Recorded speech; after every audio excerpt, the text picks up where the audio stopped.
Shalom, Bapak Ibu yang dikasihi dalam Tuhan Yesus Kristus. Kali ini kita kembali bertemu dalam sapaan damai sejahtera. Kita bersyukur oleh karena kemurahan Tuhan. Mari kita berdoa. Bapa yang sangat mengasihi kami bersyukur dan berterima kasih untuk setiap kemurahan dan kebaikan-Mu ya Tuhan, yang tiada pernah berhenti menghampiri keberadaan kehidupan kami. Saat ini kami datang menghampiri hadirat-Mu. Kami berdoa biar kiranya pertolongan dan kemurahan Tuhan akan memampukan kami untuk bersama-sama masuk dalam sapaan damai sejahtera, dan kami boleh merenungkan kebenaran firman Tuhan. Memberkati setiap kami agar dalam kami boleh diberkati dalam kebenaran firman Tuhan. Terima kasih Tuhan Yesus. Amin. Bapak Ibu yang dikasihi dalam Tuhan Yesus Kristus, kita akan bersama-sama membaca serta merenungkan bagian firman Tuhan yang terambil dari Perjanjian Baru, yaitu 1 Timotius 2 ayat 1 sampai 2. Sekali lagi, 1 Timotius 2 ayat 1 sampai 2. Demikian firman Tuhan. Pertama-tama aku menasihatkan, naikkanlah permohonan, doa syafaat, dan ucapan syukur untuk semua orang, untuk raja-raja, dan untuk semua pembesar, agar kita dapat hidup tenang dan tentram dalam segala kesalehan dan kehormatan. Bapak Ibu yang dikasihi dalam Tuhan Yesus Kristus, salah satu tugas yang diberikan Tuhan kepada umat Tuhan ketika kita berada di tengah-tengah dunia, itu bukan hanya kita memberitakan tentang kebenaran firman Tuhan, tetapi juga yang utama adalah berdoa bagi bangsa. Kalau dikatakan tentang doa ataupun kita mendengarkan kata doa, maka yang terbersit dalam pikiran kita adalah bagaimana kita menaikkan sebuah permohonan kepada Tuhan, ataupun menaikkan sebuah ucapan syukur kepada Tuhan. Martin Luther sendiri berkata bahwa doa adalah nafas hidup orang percaya. Doa adalah nafas hidup orang percaya. Lalu doa seperti bagaimana yang dimaksud bagian firman Tuhan hari ini?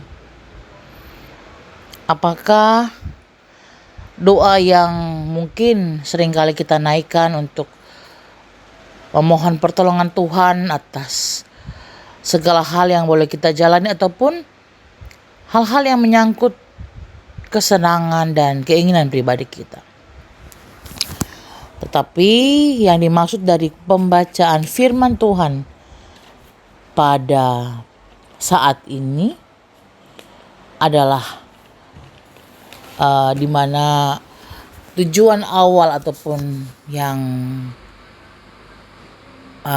di mana Rasul Paulus sebagai utusan Tuhan, dia mengingatkan kepada anak didiknya, yaitu Timotius, bahwa sebagai seorang pemimpin jemaat yang usia yang tergolong muda, dia mengingatkan adalah kamu jangan lupa untuk berdoa bagi raja-raja dan semua pembesar, bahwa dalam artian Tuhan tidak menghendaki bahwa setiap pokok doa yang umatnya naikkan hanya berfokus kepada diri pribadi ataupun kepentingan jemaat yang ada.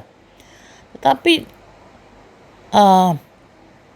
kebenaran firman Tuhan mengingatkan bahwa sebagai umat Tuhan, Allah menghendaki ataupun Tuhan menghendaki agar kita senantiasa hidup dalam kedamaian serta ketenangan.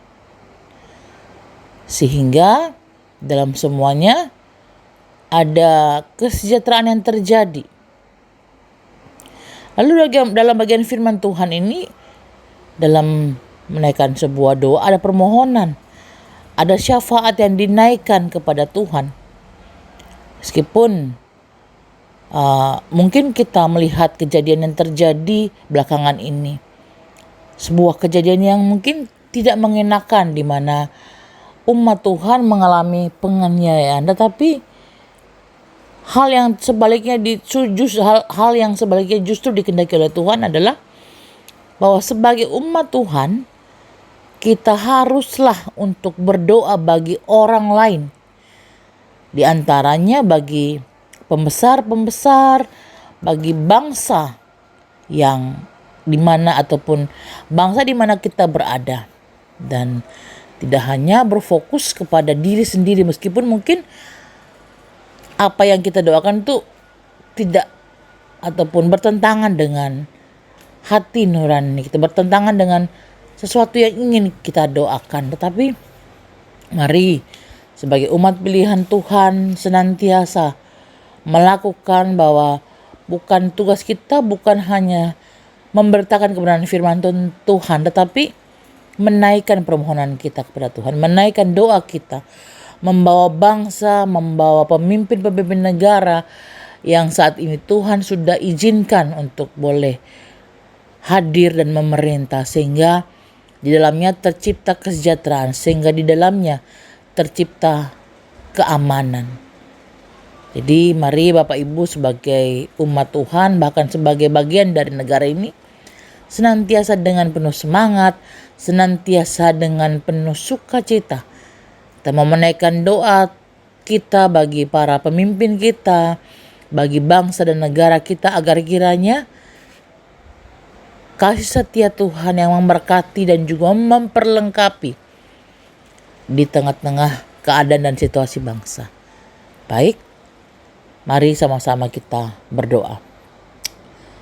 Bapa yang mengasihi kami, terima kasih bahwa saat ini Engkau sudah menempatkan kami di tempat ini, di negara, di bangsa kami berada.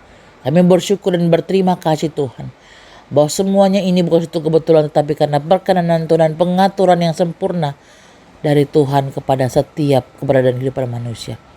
Kami membawa bangsa dan negara kami dalam pertolongan serta kemurahan Tuhan. Kami percaya bahwa bangsa dan negara Tuhan ada dalam hati-Mu. Oleh karenanya, biar kiranya kemurahan Tuhan terus bekerja dan berkarya, sehingga dalamnya tercipta keamanan, kesejahteraan dari Tuhan menjadi bagian pemerintah kami, juga pemimpin negara kami, diberikan hikmat ketika memimpin menyelenggarakan bangsa ini. Terima kasih Tuhan Yesus. Kau berkati juga GKI Damai dan seluruh keberadaannya, baik itu pendeta, baik itu juga jemaatnya. Biar kiranya keberadaan kehidupan kami boleh memancarkan kasih setia Tuhan dimanapun kami berada. Kami bersyukur dan berdoa kepadamu. Amin.